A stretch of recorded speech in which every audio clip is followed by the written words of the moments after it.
maraim-baovao fiombonam-bavaka anomboana ny tontolo andro miaraka amin'ny tompo isan'andro amin'ny ora sasany maraina ao amin'ny Fjkm Isotry Fitiavana.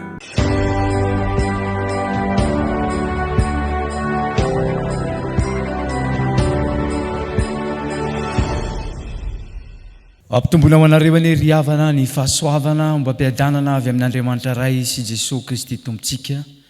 Amen. Miarabantsika rehetra natratra izao maraim-baovao ny amin'ny ZOMA izao indray. Dia ry havana sika anomana ny fomam-panahitsika hisaotra sy hiderin'Andriamanitra. Omany eo ampilatanareo ny salamo. Salamo fahenina amby enimpolo. Salamo fahenina amby enimpolo ny andininy voalohany ka hatramin'ny fahafolo.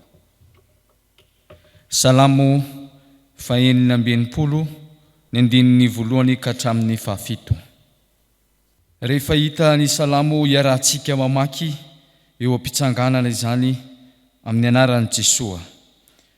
Miobio an'Andriamanitra tany rehetra, mankalaza ny voninahitry ny anarany. Mo voninahitra izy ho fiderana azy. Lazao amin'ny Andriamanitra hoe, endre mahatahotra ny asanao. Ny fahalehibiazan'ny herinao no ikiza ny fahavalonao anao. Ny tany rehetra iankoka eo anatrehanao ka ankalazanao. Eny ankalaza ny anaranao izy. Avy ka jereo ny asan'Andriamanitra, mahatahotra ny zavatra ataony amin'ny zanak'olombelona. Efa napody ny ranomasina ho tany maina izy, nandeha tongotra nihitan'ny olona, taony nifalitsika tamin'ny Andriamanitra. Manjaka mandrakizay amin'ny heriny izy, ary ny maso mandiniky ny firenena samihafa. Aoka tsy hanandra-tena ny maditra. Amen. Vavaka isika. Tsaronay tokoa izao ny soa no raisinay taminao, ry Andriamanitra ray zanaka ary fanahy masina. Raha ny lasanay no todinay dia mampiseho ny tanam-pitiavanao, ny tantananay, ny vimbonanay, ny ayanay, ny karakaranay. Manambara aminay zany fa Andriamanitra tsy mipetra-potsiny ianao fa Andriamanitra miasa. Ary izany no mahatonga ny ira Fiderana mipololotra avy anatin'ny fonay. Satria manompo Andriamanitra velona izahay, Andriamanitra miasa, Andriamanitra mikarakara anay. Misaotra anao izay Andriamanitra ny amin'izany asanao tsy mitsahatra mandraka ankehitriny. Nanomboka naharinao izao tontolo izao, ka mandra-piverenan'i Jesosy iny amin'ny raolanitra dia miasa mandrakariva ianao. Ary mampianatra anay ihany koa mba hitavy zany toetranao zany ka hiasa hanao ny asanao. Indrisany efa Andriamanitra, tsy nahatanteraka izany sitraponao izany izahay, tsy nanao araka an'izay nataonao izahay, tsy niasa nampanaovinao anay no ataonay fa ny asan'ilay ratsindray ary indraindray no fidinay ho ataonay. Ny fona eo anatrehanao Andriamanitra, mamela ny elokay mamirafo aminay. Aoka tsy ho tsarovanao ny asa ratsy izay nataonay, izay niandrahandra eo masinao, fa olombelona tsy tanteraka izahay, fa tsy misy marina na dia ray akory ary izahay. Voalaza ny Soratra Masina, Andriamanitra mifona aminao, ngataka famelan-keloka sy famindrampo avy aminao. Mino izay fa Andriamanitra rainy be famindrampo ianao ary mamindra fo aminay, ary tsy hitrakao ny ahafaty anay amin'ny asa ratsy izay nataonay, fa ny alanay amin'izany asa ratsy zany ka hisafidianay ny asa tsara. Raisinay ny fifalian'Andriamanitra, ny famelan-keloka sy omenao anay. Ambary ara-kehitriny izay rehetra izao dia olona vita fihavanana aminao, olona nahazo famelan-keloka ka enoky ny hafaliana ny fonay. Tompo malalo, rano anatanteraka izao fanompoam-pivavahana izao izahay. Ny fanainao masina no hitarika anay, avatara anay ny sitraponao ary raha hotoriana ny teninao. Ny fanainao masina ny taridalana anay, anazava ny teninao ary andraisany reto vahoakanao ny hafatra avy aminao, atonga azy ireo mpanompo tsara sady mahatoky, mahavelo mpanantenana sy mampifaly anao Jesosy Kristy. Ary amin'ny anaranao Tompo no anatanterahana izao fanompoam-pivavahana izao, raiso ho andraka asitrana eo anatrehanao. Amin'ny anaran'i Jesosy no anaovana vavaka. Amen. Ny mofonaina izay voalahatra ho antsika anio ry havana malala dia eo amin'ny filazantsara no soratan'ny Matio. Matio 5:20, ny andininy 4:20, manomboka amin'ny andininy 4:20 ka hatramin'ny 7:30.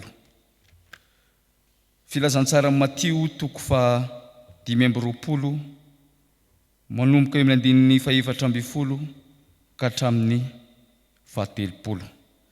Rehefa hita ny teny ho vakiana amin'ny anaran'i Jesosy. Fa ny fanjakan'ny lanitra dia tahaka ny olona izay efa andeha ho any an-tany hafa, ka ny antso ny mpanompony dia nanolotra azy ny fananany. Koa ny anankiray nomeny talenta 5, ny anankiray 2 ary ny anankiray 1. Samy araka ny fahaizany avy dia lasa nandeha izy. Ary niaraka tamin'izay dia lasa ilay nandray talenta 5, ka nataony varotra izany, ary nahazo tombony talenta 5 koa izy. Ary toy izany koa ilay nandray 2 nahazo 2 tombony. Fa ilay nandray 1 kosa dia lasa niady tany, ka nandevina ny volan'ny tompony. Ary noho ny ela dia tonga ny tompon'ireo mpanompo ireo ka nampilaza azy ny amin'ny volany. Ary noho ny nanantona ilay nandray talenta 5 dia nitondra talenta 5 koa izy ka nanao hoe, Tompo, talenta 5 no natolotra ho ahy, indro nahazo tombony talenta 5 koa aho. Hoy ny tombony taminy, tsara izany ry mpanompo tsara sady mahatoky. Nahatoky tamin'ny kely ianao dia notendreko ho mpanapaka ny be. Midira ny fifalian'ny tomponao. Ary noho ny nanantona koa ilay nandray talenta 2 dia hoy izy, Tompo, talenta 2 natolotra ahy, indro nahazo tombony talenta 2 koa aho. Hoy ny tompony taminy, tsara izany ry mpanompo tsara sady mahatoky. Nahatoky tamin'ny kely ianao ka notendreko ho mpanapaka ny be. Midira ny fifalian'ny tomponao. Fa noho ny nanantona kosa ilay nandray talenta 1 dia nilaza hoe, Tompoko, fantatro fa olona mila voatsiary ianao, mijinja amin'izay tsy namafazanao ary manangona eny amin'izay tsy nanafahanao. Dia natahotra aho ka lasa nandevina ny talentanao tao anatin'ny tany. Indry lasanao ny anao. Ary ny tompony namaly ka nanao taminy hoe, ry mpanompo ratsy sady malaina, efa fantatrao fa mijinja amin'izay tsy namafazako aho, ary manangona eny amin'izay tsy nanafahako. Koa tokony ho nampanana volako tamin'ny mpanana vola ianao, ka raha tonga aho dia ho nandray ny ahy mba mijanana. Koa alao aminy talenta dia omeo ilay manana talenta 10, fa izay rehetra manana dia omena ka hanana be izy.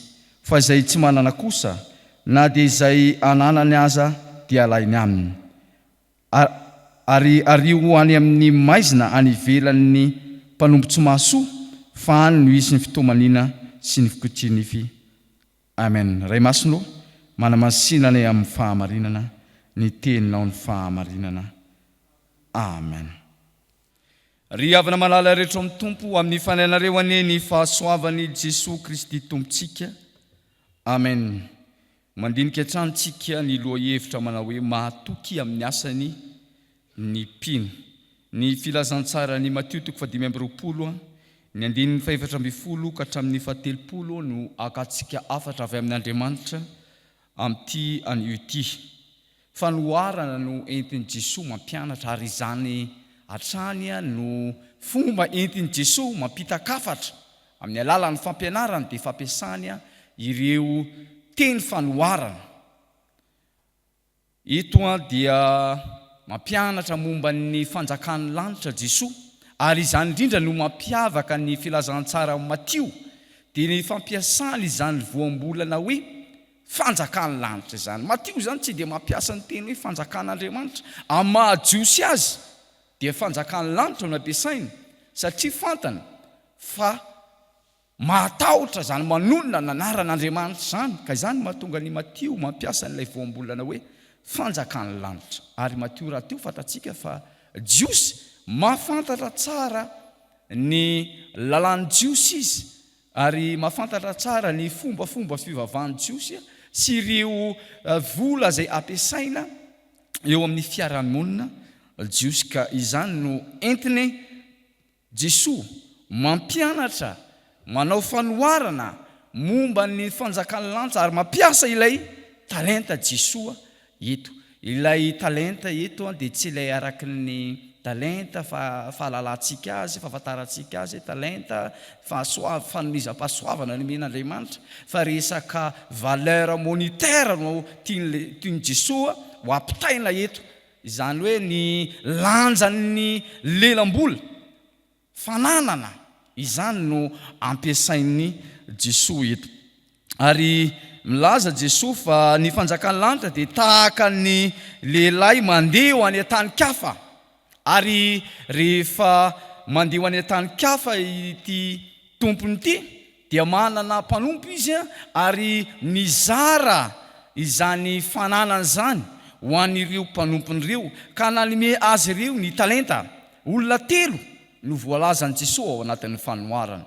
Ny mpanompo anankiray no mena talenta 5 ary ny mpanompo anankiray no mena talenta 2 ary ny mpanompo anankiray no mena talenta anankiray. Eto dia tsy misy resaka adivaritra hoe oviana ka ianao tompoko no iverina, na hoe roviana ka no ilanao ity volanao ity, anaovanay amerinanay ny volanao. Tsy misy resaka adivaritra, fa rehefa nomena dia samy lasa izy ireo. Ary rehefa samy lasa izy ireo dia samy nandeha, fa samy manana nataony rehefa avy eo. Ny anankiroa zay nomena talenta 5 sy ny anankiroa samy nandeha ary niasa ka nampitombo izany talentan'izany. Fa ny anankiray kosa lasa nandeha fa nandevina ny talenta izay nomeny tompo azy ary tsy nanana tompony omena ny tompony izy tamin'izany fotoana izany. Ka samy notsarain'ny tompo izy rehefa tonga ny fahatongavan'ny tompo ary samy tsy maintsy hanao tatitra eo anatrehan'ny tompony. Ny anankiroa zay nahazo talenta 5 sy nahazo ny talenta anankiroa dia nahafaly ny tompo ka nahatonga ny tompony ny teny hoe tsara zany ry mpanompo tsara sady mahatoky midira amin'ny fahafalian'ny tomponao. Izany no teny nomeny tompony ho an'ireto mpanompo mahatoky ireto. Izao ry havana malala no Hafatra omeny tompo atsika amin'ity anio ity. Mpanompo mahatoky amin'ny asany, miasa mandra-piavin'ny tompo. Mpanompo mahatoky amin'ny asany, miasa mandra-piavin'ny tompo. Rehefa samy nozaraina talenta ireo karazan'olona anankitelo ireo, dia ireto karazan'olona anankiroa nahazo talenta 5 sy nahazo talenta 2 dia samy niezaka, ny samy nikely aina nandeha nampitombo ireo talenta zay nomeny tompo tamin'ireo. Ny fikelezanaina zay nataon'izy ireo dia tsy nanao asa teo io maso ny tompony ihany, ary tsy nanao nangatakandro ny amin'ny fanaovana izany asa izany, fa avy hatrany avy dia niasa ka niezaka nampitombo ireo talentany ireo. Ny mpanompo mahatoky zany dia tsy manao tsara eo mason'ny tompo ihany, tsy miandry araha-maso amin'ny fanaovana ny asa, fa na dia tsy eo azany tompony dia miezaka sy mikely aina mandrakariva amin'ny fanatanterahana fanaovana izany asa izany. Mpanompo tsara sady mahatoky. Rehefa jerena ry havana io mpanompo tsara sady mahatoky io, ny teny hoe tsara dia teny vahiny milaza azy hoe bien, bon, ary ny teny grika milaza hoe agatos, dia tena hoe misy zavatra omenao, misy zavatra afoinao mba hanomezanao tsara ho an'ny hafa. Ireto mpanompo reto nahafoiny fotoanany, nahafoiny heriny, nentiny nikatsahana hampitomboana izany talenta izany. Raha jerena ry havana malala ny talenta anankiray fotsiny, talenta anankiray fotsiny dia tena zavatra sarobidy indrindra izany. Eo amin'ny 20 sy hatrany amin'ny 5-30 kilao volamena, zany refiny zany. Ka raha 5-30 kilao volamena zany, raha atao grama dia ny grama ny volamena 200 000 ariary. raha ny 530 kilao zany avadika grama lasa 35 000 grama, atao ampitomboana 200 000 ariary. Tsy hitany masiny calculetsika za fa tena valeur be mihitsy zany ty fananana izay nomeny Jesoa an'ireto olona ireto.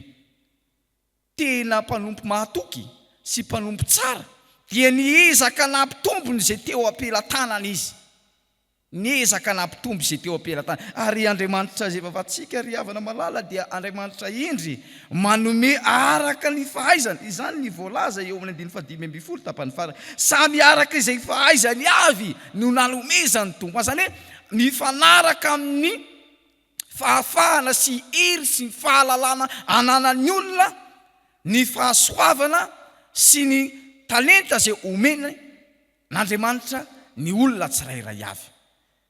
Zao ry havana malala ny voalazan'ny Soratra Masina.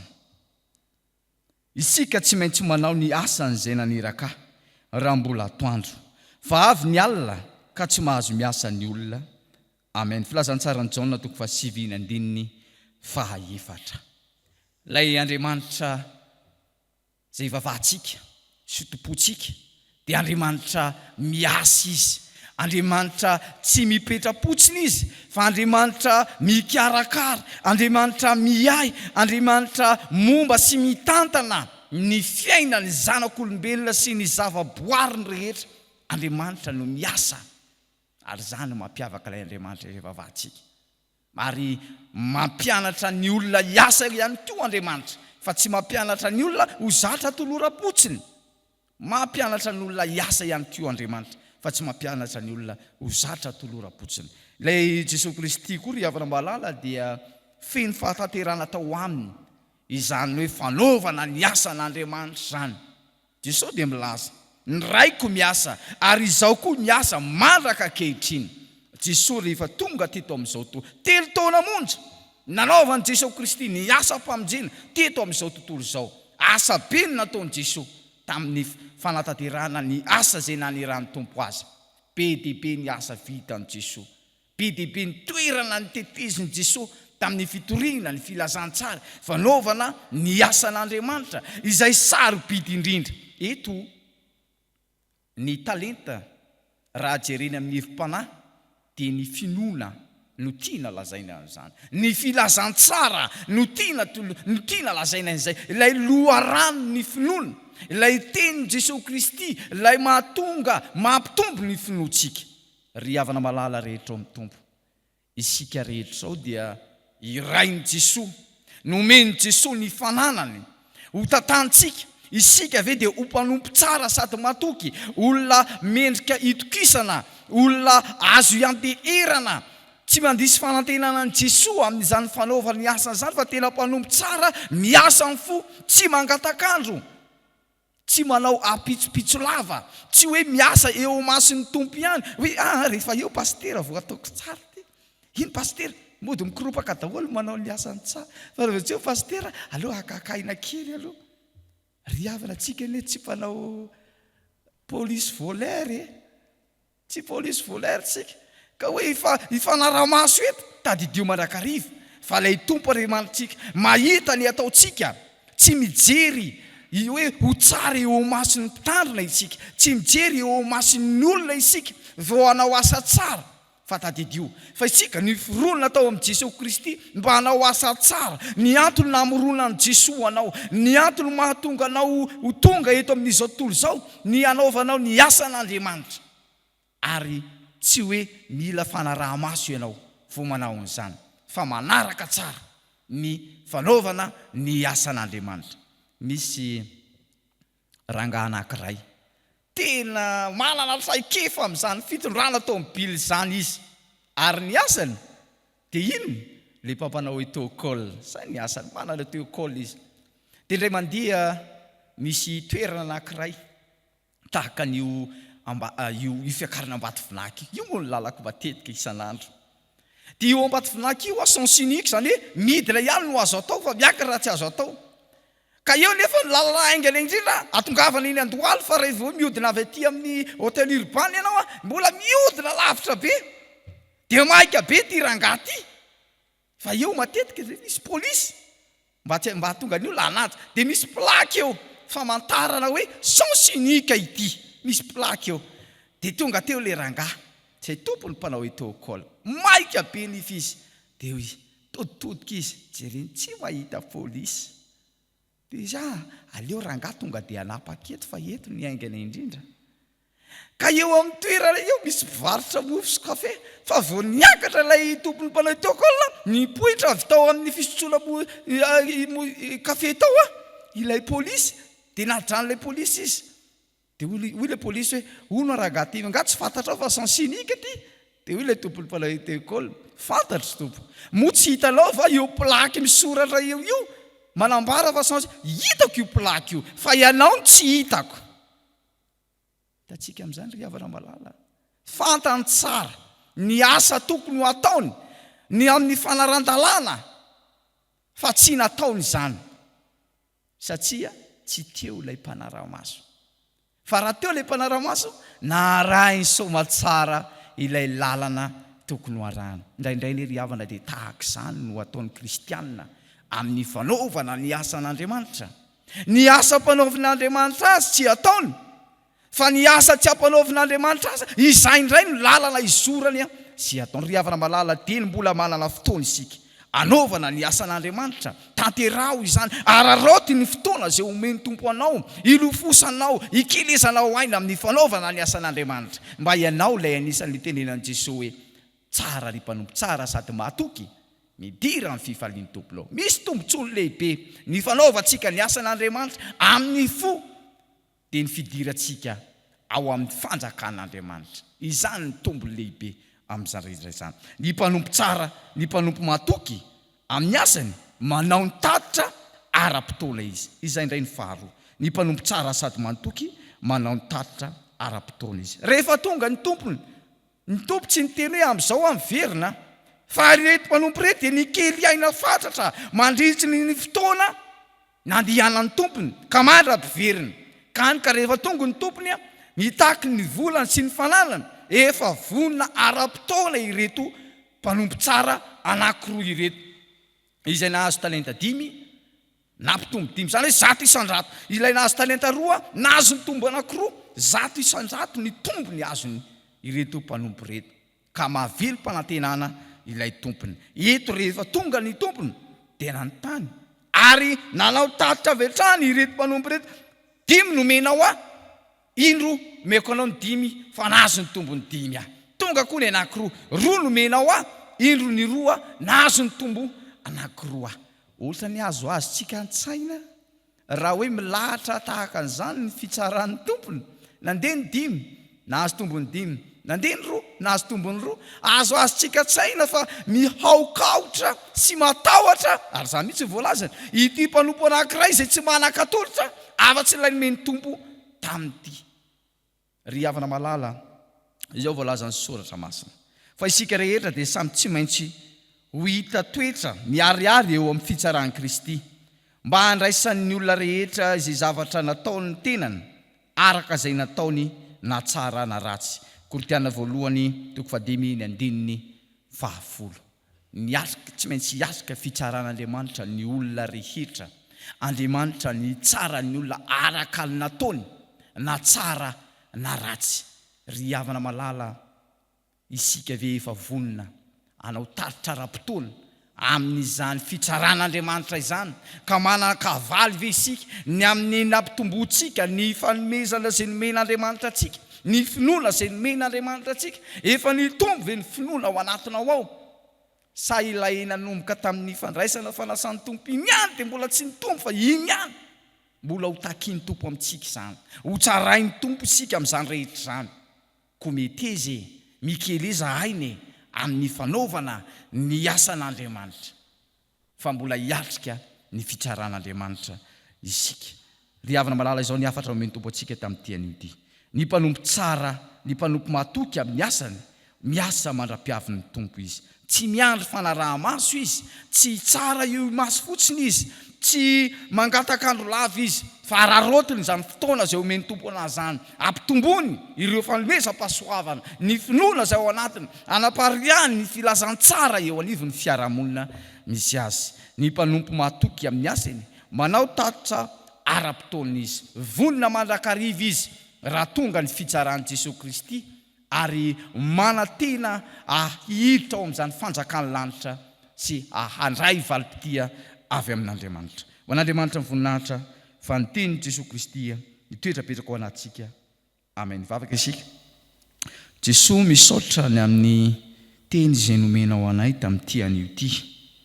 Nampianatra anay mandrakariva izany fa ianao dia tsy maintsy hiverina eto amin'izao tontolo izao ary ny fiverenao fanondrony dia tsy hitady sy hamonjy ny very-tsony fa hitsarana araka an'izay nataonay ka mandra-piavinao eny amin'ny rao an-lanitra dia mampianatra anay ianao mba hiasanay ilofosanay anararotanay ny fotoana izay nomenao anay tsy hiasa eo maso fotsiny izay tsy hanao tsara eo maso fotsiny izay fa hiasa amin'ny fo feny fitiavana ary indrindra ihany koa tsy tsahatra izay ampitombo ny fanomezam-pahasoavana izay nomenao anay indrindra ny finoana ny filazantsara izay efa nomenao anay ampaharitanay manerana izao tontolo izao ary vonina ihany koa izahay ny amin'ny fitsaranao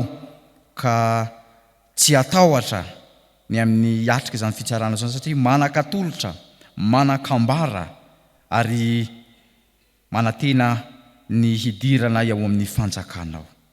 Tompo ampianaro ary izahay mba hiasa fasatra ary tsy hanao apitsopitso lava ny amin'ny fanaovana ny asanao fa teny mbola velo izahay, teny mbola manana fofonaina izahay dia hiazakazaka izahay anao ny asanao.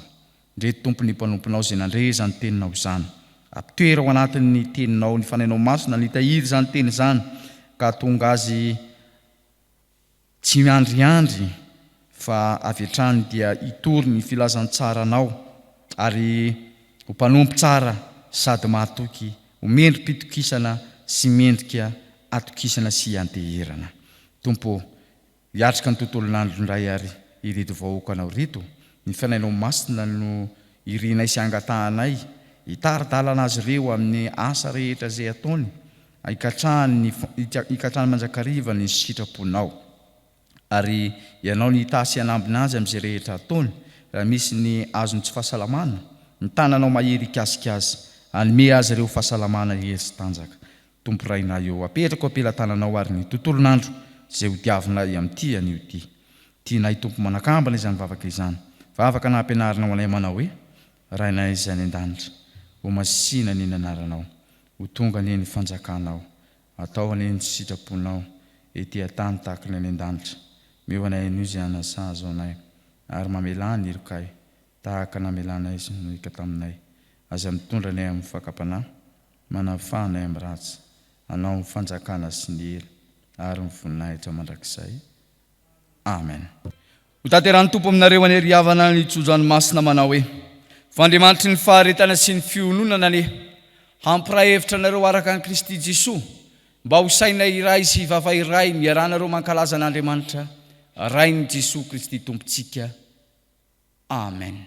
Aoka hipetraka ianareo ry havana.